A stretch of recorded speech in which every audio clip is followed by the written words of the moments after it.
it's great to see you again. Great to feel you again, Nargis.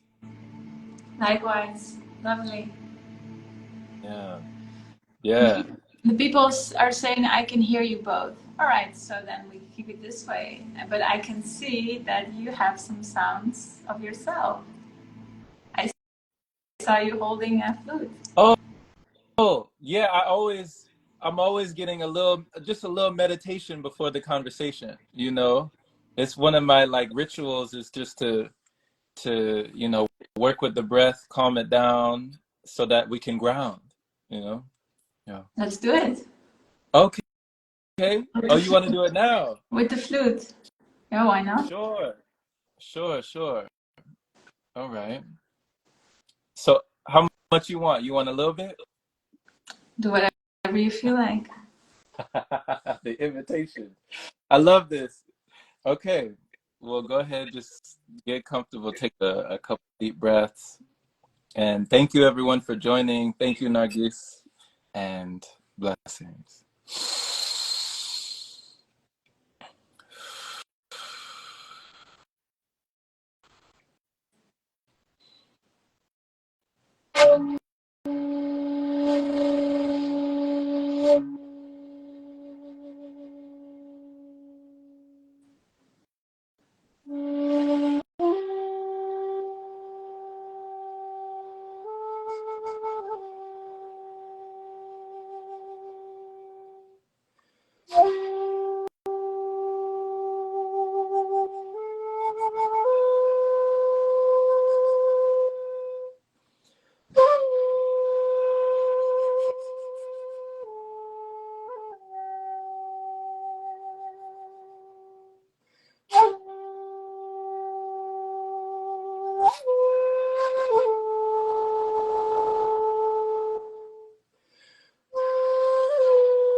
Wow.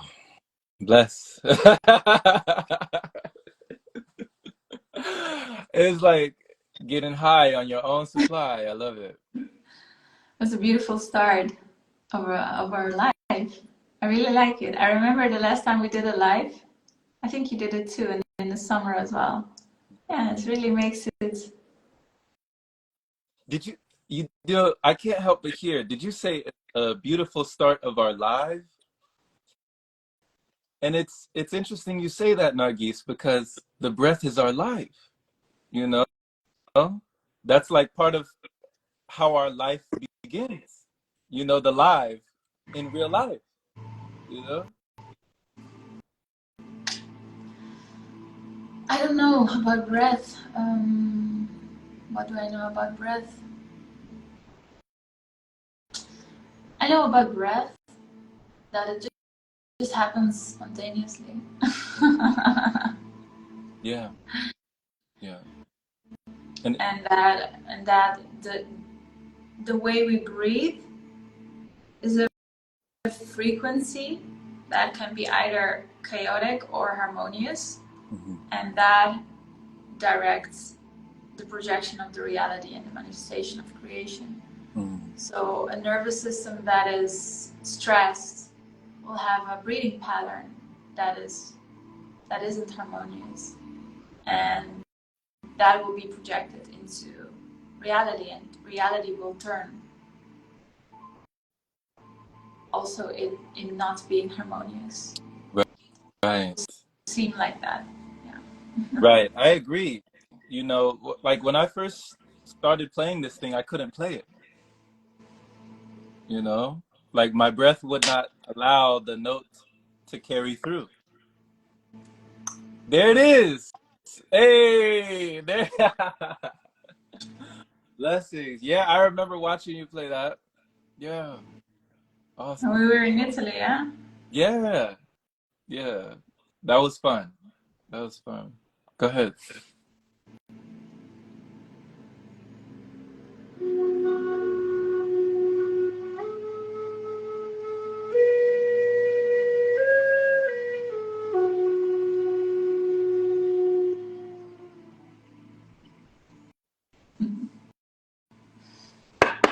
Yeah. So you've All had right. that for a while now, right? Yeah, still there. It's still there. What do you what do you feel it's taught you since you got it? Like what have you learned from it? What I learned from it is that the flow makes music instruments so much more interesting than when we're living life driven by mind and distracted by mind. Then playing music instruments becomes like I have to do it, or it's good if I do it. It becomes like a ritual, like, oh, if I haven't played today, then something is like not complete, something is not right. But when there's just flow and there is an openness towards what wants to happen, and it doesn't even matter if you play or not play, then the playing happens. Okay. When it doesn't matter. Yeah. Okay. When no one wants to start playing or stop playing. Okay. Okay. So there's like an in-between space. We have Prophetess Nabiha. I'm gonna ask her if she can like join, say hi for like a few minutes. Can I do that, or can we do three of us? It's yours. Okay, I think I I added her, but I'm not sure if she's gonna. Because, Nargis, when you said living by mind, what would be the difference? Because if you're not living by your mind, then what are you living by?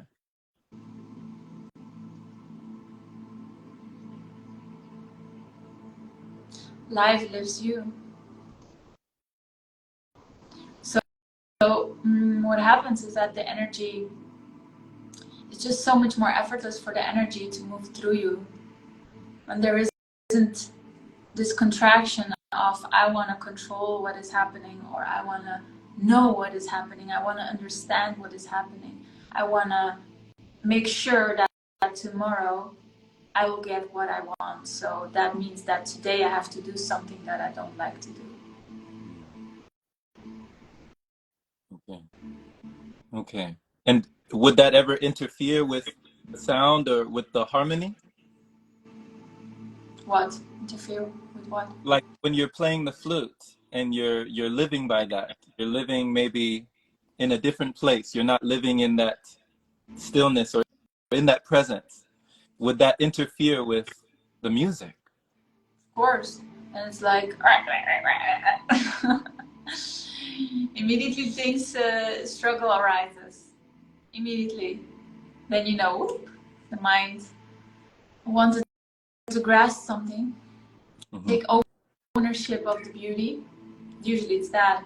It's that like something is so beautiful, something is so loving, and then you're like, oh, I want that, or oh, I did that, and then struggle arises. Okay, so it almost sounds like when you notice a flower and you really enjoy this flower, like this flower has a beautiful fragrance, a beautiful aroma, you take in the beauty, but you don't have to pluck the flower to appreciate it. Like Exactly. you can leave it where Yeah, you can let it grow. because when you pluck it, it becomes temporary, and very soon it dies. Yeah, Flower. right, right. Same is with the present moment. The moment you try to know it, or understand it, or control it, or hold on to it, grasp it, you lose the aliveness of the present moment of what is. And The then there's light. like boring. Some people, they're like sitting at the couch and they're like, I don't like my life. I don't know what to do tomorrow. What should I do? oh, let me go on Instagram, or like, I really need to change, like this kind of energy attitude that it's like no fun, nothing is interesting. It's like this boring moment where you feel like, why am I even here? What am I even doing? What does it matter Mm-hmm. that I'm here? I'm sure a lot of people that follow my account ask these questions to themselves whenever they feel really low in their emotional well-being. Mm-hmm. I mean, I'm sure, you know, I would definitely agree that we do, because I love how you describe it as the liveness of the present moment. And it's like we can see that when you dance. You know, you put up something today with you dancing in that studio, and it was effortless. You know, someone was talking about ecstatic dance, the dance that doesn't end and never began. You know, Yeah, it's very paradoxical. I just enjoyed that, and it was very effortless when you're displaying it. thank you. I really enjoyed.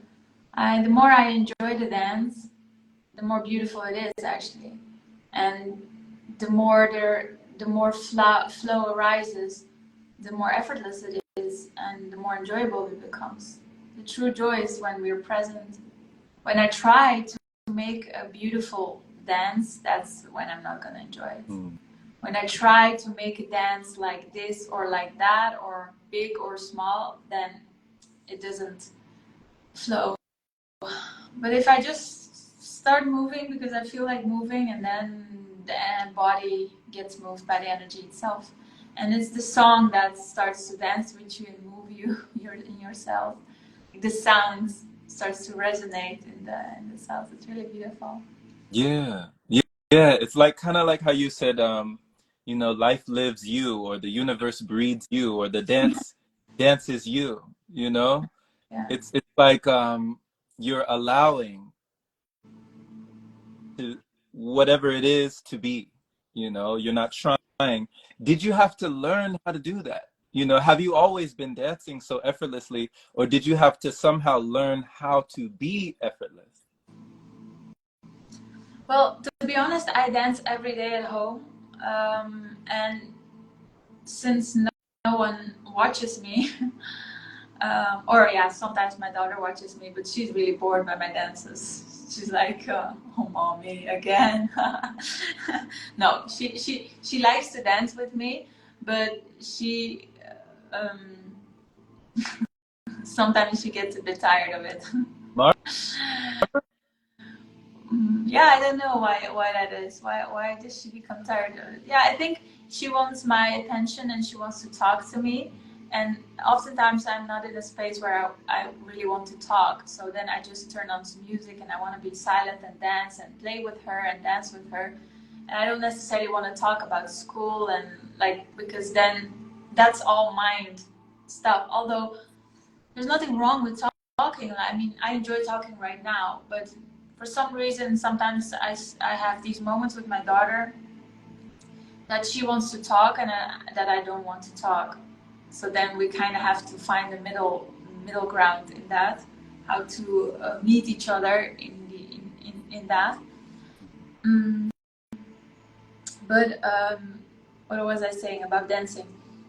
Yeah, so nobody watches me, so then there was also never like trying. I mean, if you're just dancing, I have like a very big mirror here, so if you're dancing in front of the mirror for yourself, like you're just dancing, you're just moving because you enjoy moving, so then it's always effortless.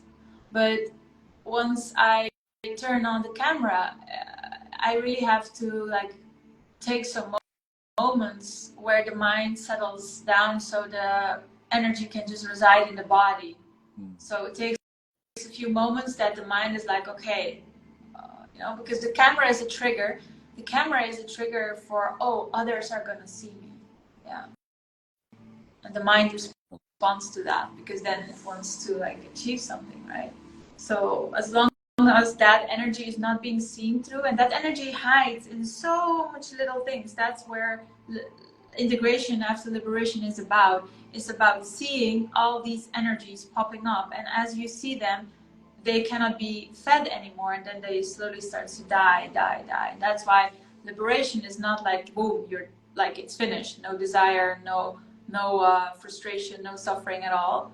It's gradually, it integrates, and like it's like someone wakes up and now all the cells have to be permeated with that awakeness. It takes time. Okay. Right? Yeah. So that's Permeate. the process after liberation. It's like that, can every cell breathe presence? Okay. Okay. And when you're talking about, because it's very interesting, I'm not a parent myself, but I would love to imagine, you know, when you're having these moments with Marva, and you said that you don't like to really connect with the mind, you know, like she might get bored with the dancing, but you might get bored with the, you know, the mind and that kind of connection. So how do you meet in the middle? Where do you find those moments with Marva where you are able to establish that connection? And if it's a reflection of not the mind, where is it coming from? Is it the heart? Where? Yeah. I think there's something unconscious because of that, but still don't have that harmony with her in that. She she wants more than I can give her, it seems sometimes, like attention wise. Um,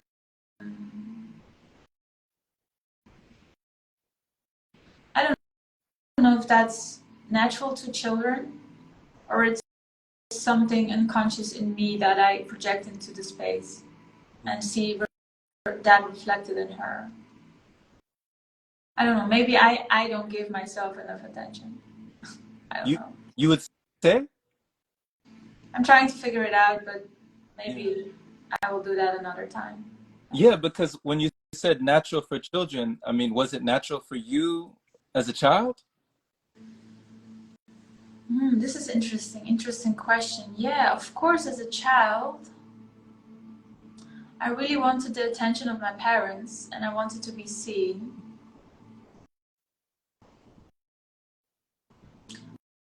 But I don't think they could really see me. So maybe that still lingers in my body, and that's why that's being manifested in my own space with her.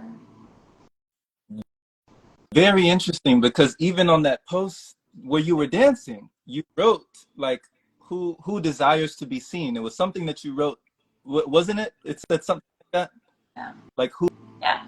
who desires to be seen. Yeah.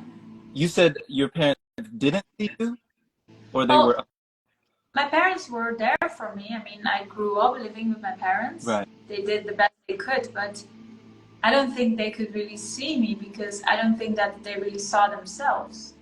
So they were really busy, like working and taking care of things, friends, and stressing, arguing. My parents had quite a troublesome relationship um, together. And the truth is, they loved us to the degree that they could, and they saw us to the degree that they saw themselves. Mm-hmm. And of course, last time I was talking to my mom, and then all of a sudden I had this memory, and like some anger came out. And I told her, "Mom, I'm really angry that you left me." Yeah, it was spontaneous. It really wanted to be seen. So usually people feel these energies, but they repress it because we're like in this social context, like, oh, you call me, so I have to act nice, and we have to have a nice conversation, and it has to be good, and you have to, my parents have to think that I'm doing good, so I'm not gonna say if something else is bothering me, right? This is a conditioning that a lot of children have, even grown-up children. Like talking to my mom, is like, and then all of a sudden I felt this strange energy coming up, and then I was like, well, I'm just gonna say it. And I said, Mom, you know what? I'm actually really angry. There's an angry energy in me. Well, I didn't say that. That's like a spiritual bypass, but I say that for here, for people. I said to her, there's actually really anger in me, something like that. and I finally feel it now, that you left me when my mom had to like finish her study. She was like 24 or something, and my dad went with me to Pakistan. Mm. Yeah, and that's where he is from. Mm. And then he left me with his family and came back for work and be with my mom. So I think I was like 1 year old, something like that. And then I spent there for half a year.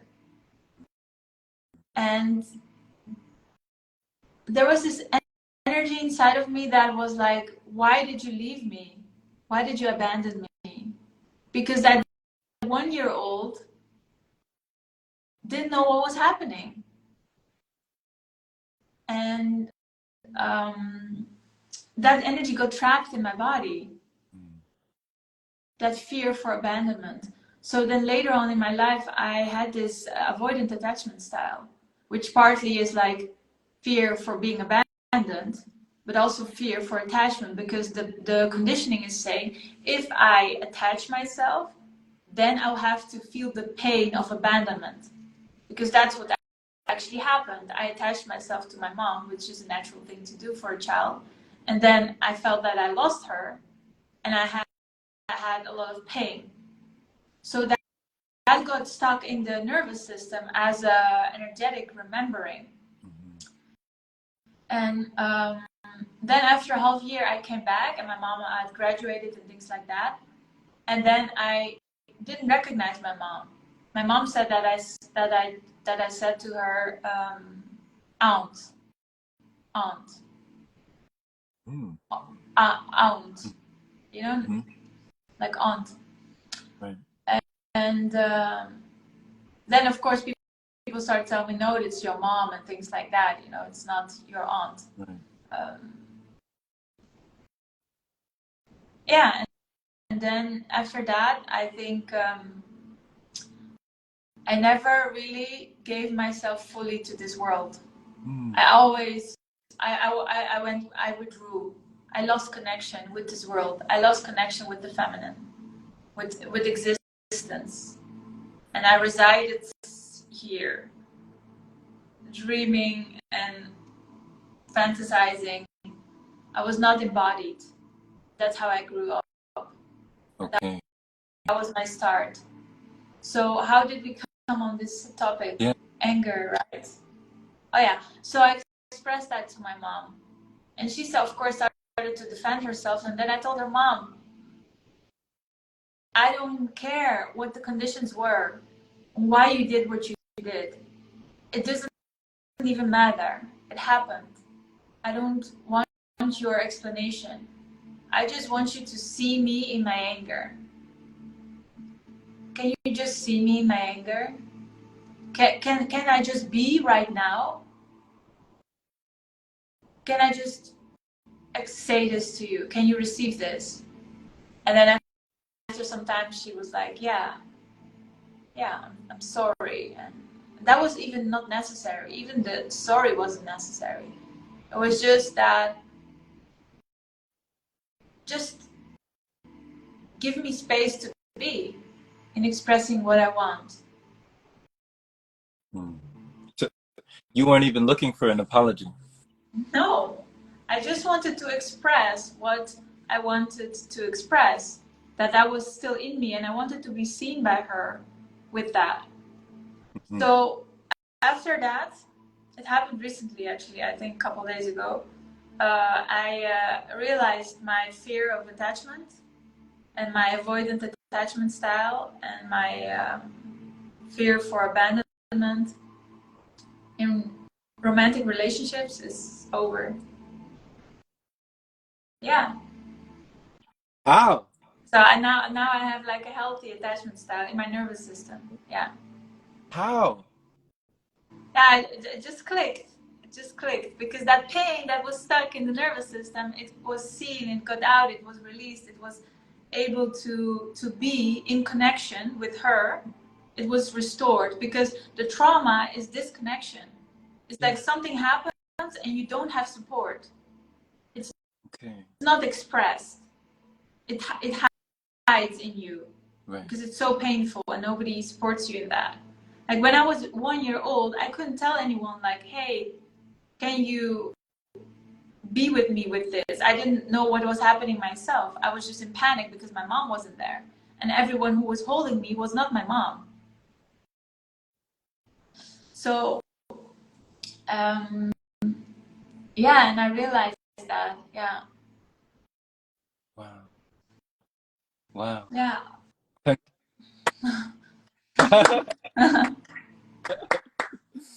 Congrats, you know, because you said this was just 2 days ago. This is a recent development. Yeah. Amazing. Amazing. So you say, but with a lot of people that, you know, have these things that you were saying that we repress or we suppress, you finally expressed. Yes. That's a good one. Yeah. Yeah. Wow. Wow. That, I mean, do you feel like it took a lot of courage? Do you feel like it took any bravery, or what did it take for you to finally have that? No, it was just it just came out of my mouth. Wow. No, I remember I felt that energy coming up, and I was like, is now the right moment? And I was like, fuck it, and then it came out. So the mind tapped in, saying like, are you sure this is the right moment? Because it was really random. My mom really got stressed out because she didn't expect that coming out. Wow. But Wow. then later on, she called me, and well, actually, it was a good call. Later on, she called me, and then we had like a very enjoyable conversation. So it was actually good. Nice. Nice. So you said it was random, but it sounds like it was also divine, you know? It was like divine timing. It needed to happen Of when it happened. course, yes. But what I mean with random is that we weren't talking about trauma. We weren't talking about connection. We were talking about something completely different, and then this crazy woman comes out. Oh wait, I'm so angry of something that happened when I was 1. Yeah. Wow. You know, My mother must have thought that, how do you know what happened when you were 1? But I know, I remember. I I don't remember. You know, there's so many, you're reminding me, there's so many memories that I don't recall, you know? Yeah, me neither, me neither. Yeah. But it was like in the moment the remembrance came, it was triggered. Wow. Spontaneous remembrance. Yeah. That is amazing, you know? Yeah. Yeah. That is amazing. You know, just to have that, like you said, for so long, you didn't feel embodied, like an embodiment. Yeah, I was really not embodied. Right. I was just here. Right. This was the safe place, the mind. And even that word, Nargis, you know, that word embodiment, some people have different definitions. If you had to, like, how would you define it for somebody? Because I mean, some people, when they hear that word, they don't really understand what it means. I think embodiment of being alive is feeling safe to reside in the body, feeling safe to be present. Because why is it for some people hard to be embodied? Is because there are sensations in the body that are being perceived as very threatening and unsafe. So then the input, the mechanism of the nervous system is fly to the mind, to try to control life, try to understand life, try to do this, that. And then people just, like sometimes I have conversations with people, everything they say is just only from the mind. And it's quite hard for some people to actually really realize that, oh, I have, like, the body is here, what is the body experiencing right now? Do I enjoy this conversation right now? How does my body feel right now? Is there tension? Is there no tension? Like, is someone that I'm talking to crossing my boundaries, or is it a conversation that I like? Am I pleasing the other? Or like there is no like literal immediate awareness of what is happening for a lot of people. So then after the fact, people remember like, oh, I was triggered yesterday, or oh, this happened. So the light bulbs are very small, and the art is to make those light bulbs lighter, lighter, bigger, bigger, bigger, until all there is light. So, to brighten the light bulb. We You like like turning that dial up, like, day increase. one day at a time. You're right, right. Gradually, because when you said that, it reminds me of something you talked about before, where it was traces of self-hate. Like, I love the way that you refer to us, just us in our vehicles, because I don't have many friends that refer to the body mind vehicle, the body mind animal, and different things in our systems within like the matrix of our makeup. Yeah. So I love the conscious language that you use when you talk about that. And just now when you talked about embodiment, feeling safe in your body, Yeah. the feeling of safety, it reminded me of when you were touching on that, like traces of self-hate inside the system. Yeah. Yeah. This is our traces of self-rejection. Self-rejection is actually self-hate. Okay. It's basically having a sensation arise that once hurt very bad, and whenever there is a threat in the external, that sensation is going to be revealed. That's when people start to reject themselves. So the self-rejection is actually a tool to avoid feeling pain. So before you can actually feel the pain, you already rejected yourself. Wow. So let's say you see a woman that you really like, and you secretly want to walk up to her, but something in you is afraid that if she says no, that you're gonna feel pain. So before you walk up to her, you already tell yourself a no, and you tell yourself, no, don't do that. She's probably busy, or she probably doesn't like you, or she's not interested in you because of this and this and this. So you start to find excuses in external because of how she talks to you or doesn't talk to you. You try to find all like proof that you shouldn't do it, that you shouldn't follow your natural impulse to hide the pain that you felt when you were rejected by someone else for the first time. So maybe it was your mom, she rejected you for something, for some reason. Maybe it was your dad, maybe it was someone else. And that's when you learned that if you get rejected, you're gonna feel pain. And you don't, like, the nervous system wants to protect you from feeling that pain. So here's this mechanism that people have, is like rejecting themselves before someone else can reject you. Okay. That makes sense. Yeah. So now that you're free of this, you're free of this rejection cycle, or the avoidance attachment. How do you approach relationships today? How has it changed in that way? Well, it's been a few days, so I cannot really say, but it's what I can say is that now it's easier to express myself. So if I really feel that I want something, I can just, like the example of what I just shared, walking up to a beautiful woman. Like if you heal that rejection wound, then when you see a beautiful woman, you feel like, oh, and a natural impulse arises, hey, let me walk up to her and talk to her. You can just follow that impulse. The mind doesn't go like, should I do it? Should I not do it? What she's gonna say?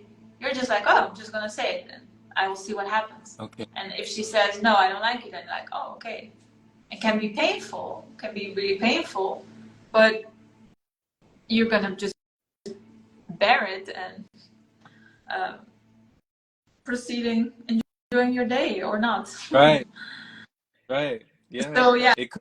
expressing. I think, yeah, I think what it really shifted in me is that now I can embrace my desire. My whole life, I've actually been rejecting some of my desires because I was afraid that if my desire is not gonna be reciprocated or is not gonna be answered by the other, then they're gonna I'm going to be rejected. I'm going to feel that rejection and feel the same pain that I felt from when I thought that my mom abandoned me. You see?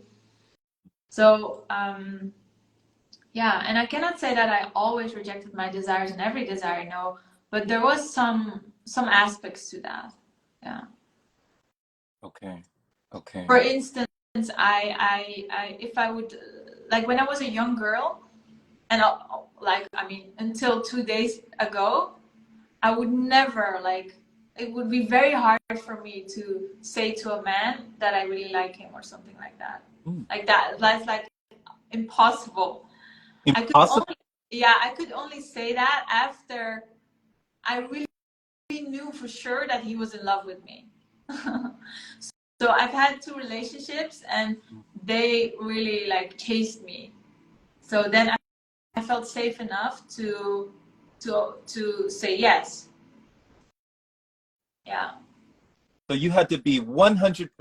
It had to be there had to be no shadow of a doubt. Yeah.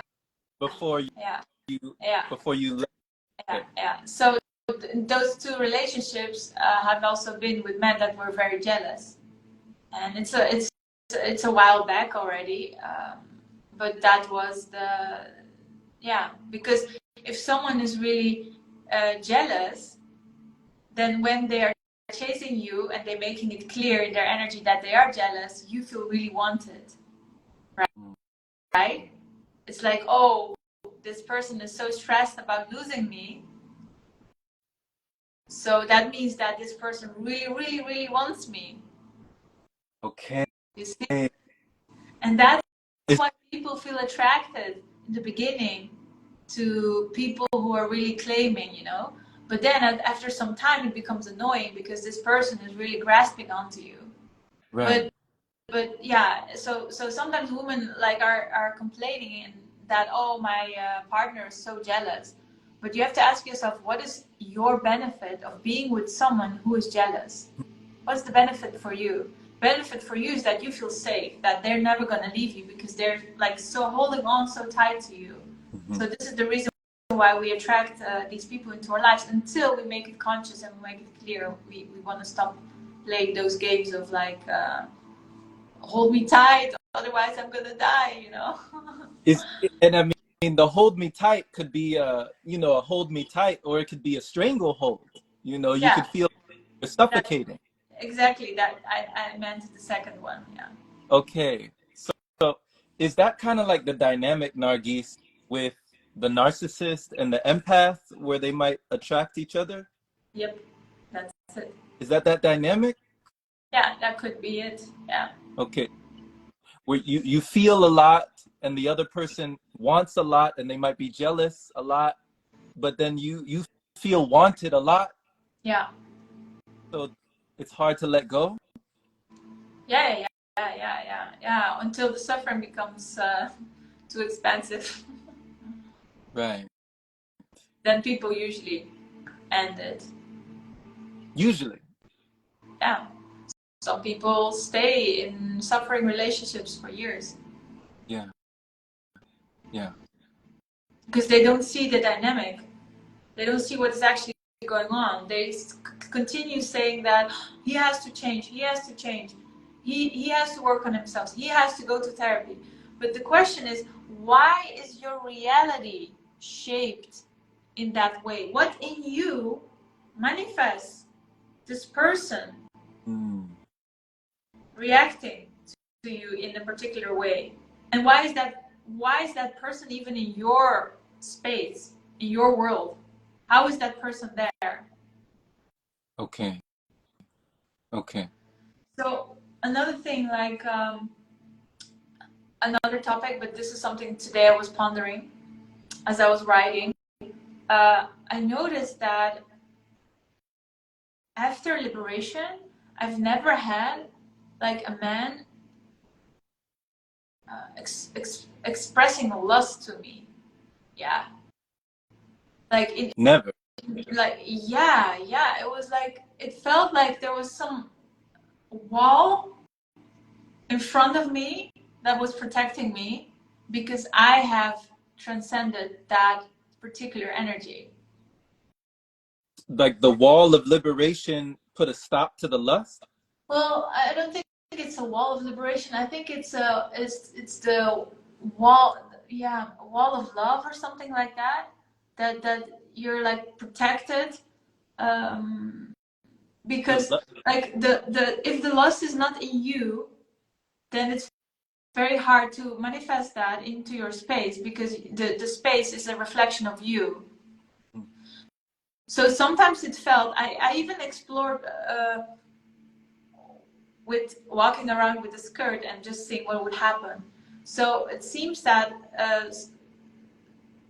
men don't really notice you. Huh? Yeah. What?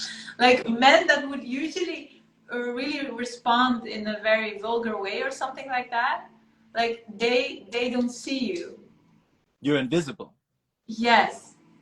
Like no, like you're not invisible, but their nervous system, their subconscious mind doesn't track you. So you can walk down the street and I can notice things that you don't notice, but we walking down the same street. So that's what I mean. So it's not that you're invisible, you're there, but they just don't notice it, notice you. Their eyes can't find you. Yeah. Because you're not the bright, like a moth to a flame. They don't see you. They don't see that lusty dynamic. There is no match. Okay. So why am I drawing this example? Is because I noticed that, and that was a really good insight for me. I was like, oh, so all the women that are complaining about men crossing their boundaries is because there is something in them that allows that to happen. Because why doesn't it happen to me all of a sudden? Not that I was like bothered or something by men. That wasn't really the case. But if I would like wear a short skirt and you walk outside and there's like people that are construction workers, there can always be something like like some kind of lusty energy being really onto you. So I was like, why doesn't that happen now then? Like, it's strange. And that was because energy is energy. Okay. And there is no objective reality. This is So what is not in your inner world cannot be in your outer world. Yeah. So everything around you that is arising is you. Figure out why it is arising. Why does a stranger hit you? Or why does a stranger shout at you? Something in you is resonating with that. Because this reminds me, you put up something where you said that, like, if the stranger grabs you or in a lustful way, like a lascivious, right? Why don't you turn around and, right? Yes. Why don't, is that what you meant? yeah, it's the embodiment of anger that I was pointing to, that I was empowering women with that poem to embody their anger and their honesty, and like feeling safe with their natural response. Because for a lot of people, the natural response of anger when your boundaries are being crossed is really severely suppressed. That's why people act nice, although they really feel that their boundaries are crossed. And why did I share that is because I was on a festival, and I had a really nice conversation with someone, and then at the end, when everyone goes back home, then we gave each other a hug, and it was just a nice conversation. It was not flirtious. It was just an enjoyable conversation. But then when he hugged me, he almost tried to kiss me on my mouth, as in a casual goodbye kiss, and my head went like back, like an unconscious reflex. But it happened so fast that I was myself surprised that I was like that I flew back, and then I looked at him and I said like, lefgozer. Lefgozer is like someone who has courage, you know, or I don't know how to say that in English, but in Dutch it's like lefgozer. It's like someone who's like really going for something. Oh, like you're telling him like, oh, you're bold. Something like that. Yeah. Like, and a variation, I was like, whoa, you're bold. And then I laughed quite hard. And then he was like, well, it's just a kiss.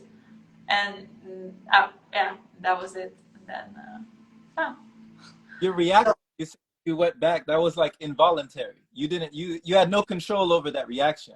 No, I know that. I think if this has happened like 10 years ago, I think I would just freeze, because it was so fast. Like it was like someone gives you a hug, and then if they kiss you in your mouth, it's like, when does your brain have a time to respond? Right. It's like you're already there and you're already kissed. Right? And right now, because these things don't happen that often, now it happened, I was like, oh. I was surprised myself that my nervous system just responded. And you know why I think it did? Is because I started to embody my anger in the last couple of years. So I trained my nervous system to feel safe around the energy of anger. Because the moment that he tried to do something that I didn't want, because I didn't have the need to be kissed, even if it's like, mwah, that was what he actually wanted to do. Like, it doesn't have to be on my mouth if, like, we don't know each other, like. But since it's like a spiritual festival and things like that, there are some people who are like very free in the way that they relate to each other, which I don't think is something bad necessarily, but it's just like in the moment that was not my need. So for me, one hug was enough, or maybe like a kiss on the cheek is okay too, if that really happens naturally. So my nervous system felt that something was about to happen that I didn't want. So it's like a crossing your boundaries, right? Having your boundaries crossed, and then my nervous system was like that you know, was safe enough to feel, and that's why I went back. Yeah, okay. It was like, oh, it's like this response. Yeah, that was really beautiful actually. And then I laughed very hard. So he felt a bit shy because I didn't go into freeze or into please, that kissing back or something like that. I just laughed very hard and I said, lefgozer. And it wasn't a nervous laughter, like, because you said he didn't seem to have a problem with it. He almost thought that it was almost like it was invited, like it was expected, like there was no problem for that. Yeah, I don't think he was really trying to cross my boundaries actually, because I don't have anything against him, because I don't think he did it with a bad intention. Right. If I see him, I'm just gonna say hi and maybe even talk. Like, there's no problem, because nothing that I didn't want happened, and I was there for 50% responsible for what was happening. Right. So I'm not going to blame him because he was not able to. He can only cross my boundary when I allow it. But I didn't allow it, so now there's no problem. Okay. And he, yeah, I don't know what he thinks, but I think he felt it a bit awkward. But yeah, I mean, he took the risk to kiss me, so that's the risk that you could pull away. But that's not a problem. I mean, Right. he will survive. I think he's not dead. See, so how did that inspire the message? The message of like, why don't you slap them, or why don't you retaliate, or why don't you allow that to be expressed? What inspired that message from that interaction? Yeah, because in that interaction, I felt really good about what happened. There was almost a boundary crossed, and something in my nervous system responded. I think like a spontaneous sense of like, oh, that's like anger, like, oh, I don't want this. And then I protected myself, which is, I think, is great. And I felt very empowered, and there was no drama at all. So, and because of this, this drama does happen a lot in circles where people are intimate and well, not necessarily intimate, but in circles where men and women mingle in one space, which is festivals, ecstatic dances, or spaces where the feminine and the masculine come together to mirror each other. Then there could be boundaries crossed, and then women get very uncomfortable and awkward when their boundaries get crossed, because they haven't. Not everyone has embodied their anger. Not everyone is like willing to, has the courage to stand up for themselves. So then they start blaming the masculine, like but there's no perpetuator without the victim. So they two go hand in hand. So instead of saying to men, don't do this, don't do that, I would say go to the root cause of why things are happening and start embodying your anger. So nobody can cross your boundary. Otherwise, you're always dependent on the masculine not doing something. That feels very unsafe to me. Like, I'm always dependent on whether someone does something or has integrity in order for me to feel safe. And this is a very important topic because the feminine cannot fully express herself in the world because she doesn't feel safe. She holds a lot of hatred and resentment towards the masculine, and that's why women are hiding themselves also, because their inner masculine is underdeveloped. Okay. And an embodiment of anger plays a big role with that. But I have a question. I think Somebody asked you a question? Yeah. I noticed that sometimes I have sex with my boyfriend when I don't want to. I just want to make him happy. What y'all think about that? And also, Nargis, what do you think about porn? Yeah, so anything you do to make someone happy, but you don't want that, you're feeding an inauthentic pattern in them. You're feeding a specific neediness in them, and you're making it stronger. And you're feeding your victimhood. Because every time you do something you don't want, you don't feel empowered. You feel weak. Isn't that the case? Of course. Because nobody likes doing something they don't feel like doing. But you have to ask yourself, what do you want to... You give him sex. What do you want from him? Approval? Nice words? That he doesn't get angry with you, that he doesn't leave you. So what are you trading for? You're trading the sex for something else. It's not you only that is the giver. He gives you something back too. It's a transaction. So find out, what are you transactioning for? And once you can see through that, that falls away. So when you're not afraid to be left by the other, you can just only do what you want. Because you're not afraid that they're going to leave you. And of course, there is an aspect of kindness, but that's something completely different. Okay. That is not pleasing. Kindness is not pleasing the other. All right. And what do you think about porn? It says. I don't know. Do you want to respond? So it starts. I mean, it sounds like it starts with the awareness of fear, the awareness of that area, because, like you said, it's very disempowering to externalize, but it's more empowering to internalize. So bringing it, yeah. Yeah, exactly. Yeah. So whenever you are pleasing the other, ask yourself, what am I doing this for? What do I want to get from them?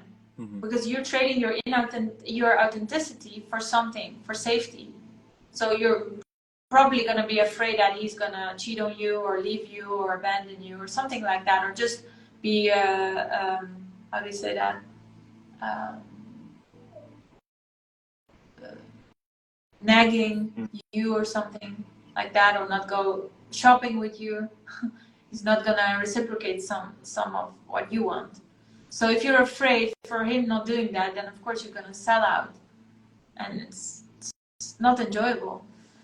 And what I think about porn, I think as long as it's interesting, watch as much as you can, as long as it's still interesting. Like, just watch all day until you become tired of it.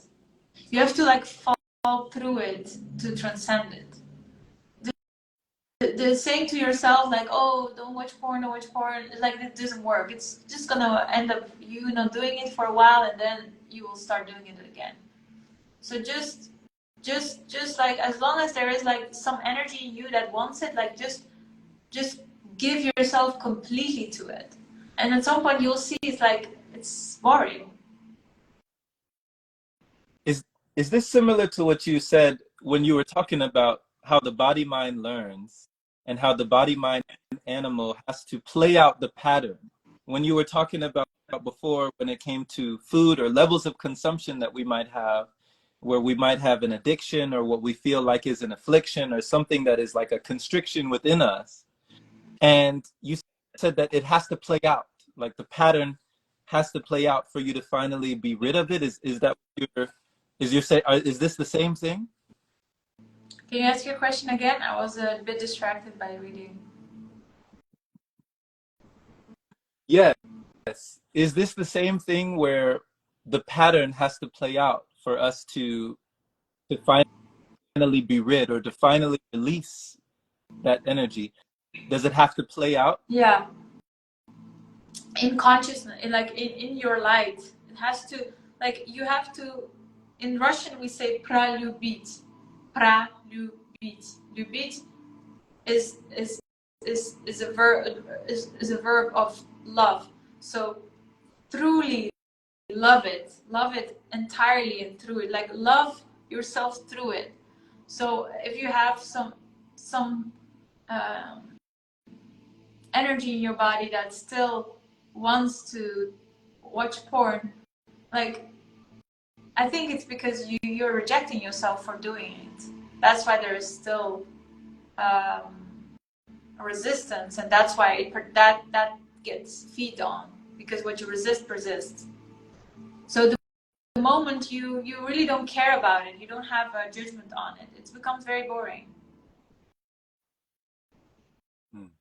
So why don't we play with children's toys anymore? Like, for instance, Barbies. It's not interesting because I don't have a judgment about it.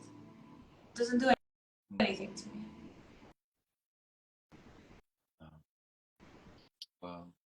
Wow. Thank you for, thank you for these comparisons, these analogies.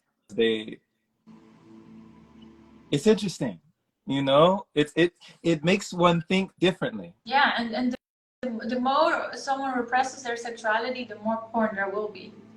Like, very embodied sexual tantric men, they don't watch porn. Well, you would actually think they do because they're very sexual, but they're not interested in it because they allow themselves to experience their sexuality They're not shaming their sexuality. If they have a desire every day, they don't tell themselves that it's bad. They just celebrate it. There's like, yeah, hell yeah, I love the feminine. And you know, before we go, you just reminded me one more thing I just wanted to figure out. What was the meaning of this thing you said, when you are sex? When Yes. you are sex, you lose your sexy act. How does that correlate or connect? Well, yeah, when you realize you are sex, you will lose your sexy act. So the moment you realize the flow of the present moment, the aliveness of the present moment, which is um, existence being there and not being there, being there and not being there. It's like this flickering light that we or brain interprets as one film, but it's actually on and off, on and off, on and off. It's like a penetration of God itself penetrating into itself. That's existence. So that is sex. What is sex? It's creation creating itself, like this, like this, like this. So once you realize the thrill of the present moment, the aliveness of the present moment, you feel that, and it's very sensual. The present moment is very sensual. It's already so like sexy that you don't have to try being sexy. So because you're already so occupied with feeling that aliveness, you don't really necessarily need someone to affirm that you are sexy, because everything you wanna have proof of is because you think you lack it. So if you don't lack sex, you don't need to constantly try to attract an affirmation on the fact that you are sexy, that you are sex. So basically, someone who really puts a lot of, the more a woman or a man puts effort into looking sexy or looking hot, the less connected they are with their sexuality and sensuality. If you look at all the very like pure embodied tantric teachers, and I don't necessarily mean people who are well, maybe this is a bad example, because who are all the tantric teachers? Who knows them? I've never been to a tantra training, but I would say like very tantric people. So what I mean with that is people who are deeply embodied their sexuality. So people who have no shame on sexuality and sensuality anymore. They they look very simple in a way. It's also these women, they don't wear makeup or hardly ever, or maybe once in a few times whenever there's this special occasion. But they're not having time to constantly be stressed about how they look or do all these efforts on the appearance, which there is nothing wrong with it. It's just like you could invest that time in something that you enjoy doing instead of constantly trying to fill yourself up and appear a certain way, right? So it's just like a waste of time aspect in that relation. That's how I see it. So I don't have a meaning that makeup is bad or makeup is good. I don't care about it. I have it, I can use it whenever I want to, but it's like not necessary for me to feel good about myself during the day. That's when it becomes restrictive, when you really need it to feel okay about yourself. And the same is like going to the gym. It's the same thing. It's maybe not makeup, but it's still wanting and needing a certain appearance. A flat tummy, it has to be this flat, or a big bum, it has to be a big bum. Like, no, you know, a lot of the people that are going to the gym these days, like it's very trendy, right, on Instagram. The gym people, it's like a lot of effort and energy is put into looking a certain way. It's all the disconnection with true sex. It's disconnection with God. It's disconnection with your sexuality and sensuality. That's why you're in the gym 3 hours a day, while you could actually be kissing with your partner. And the body finds its natural, beautiful, harmonious posture with very little movement and enjoyable movement. You actually really don't need fitness as much as people think they need. Wow. Wow, Nargis. Wow. Thank you for this, you know. Just thank you for these messages. They're always timely, you know, like every time that we get together, it's an expansion. And I'm sure that people agree. You know, it's just been going up the whole time. Thank you for just the honesty, the transparency, and the authenticity in the way that you answer questions. You know, it's almost like it genuinely arises in the moment. You're not pre-planning; it just comes. You know, Yeah, I like so I love that. it's very enjoyable for me too. Yeah, I'm gonna read out a question. Why stay in a relationship you're not thrilled about for security? Yeah, it's because you're afraid to be alone. So you compromise being in a relationship that is okay. But if you're not afraid to be alone, because you're not going to reject yourself when you're alone, then you're also fine with being single. Then you're just really going to wait for a relationship that is really enjoyable for you. Not like meh, but it's like my heart is on fire. That kind of relationship. You know, that's just most enjoyable, right? So, and once you stop compromising, that's when that on fire relationship comes. When you realize that, oh, I don't need to stay in a relationship that is not everything that I can ever dream about. Or that's even too conceptual. You can just like, you have that energy that just says like something is, I don't want to be here fully in this space with this person. That's enough for you to already start looking inside. Then why are you there still if you really don't entirely want to be there? What are you getting out of it? And that's usually, yeah, for people not to feel lonely. That's also the whole casual sex space is based on, is lonely people. Because if you don't feel lonely, casual sex is boring. Boring. Um, yeah.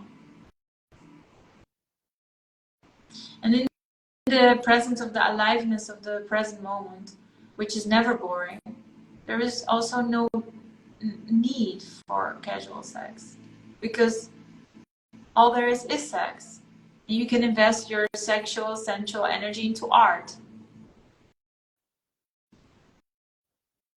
And with that art, you attract the other that is really there for you, that is really for you, that special someone that is not special, but it's you, your other half. And with that person, it's not going to be casual. Wow, that's beautiful. Right. Dear friends, I'm not able to go through all the questions. They're really too much, and we're already almost past 1.5 This hour. this has been amazing. Yeah. Maybe we can do it another time, friends. If you guys have some unanswered questions, come and join my group Zoom meetings on Sundays and sometimes on Wednesdays. The link is in my bio, so there I can like answer you directly. But here we have some limited space, because I think I'm ready for the next thing. Right. We'll transition. Thank you so much. Thank Much you for love. hosting, and always these poetic ways that you are expressing yourself. It's really lovely. It's a pleasure. Bye bye.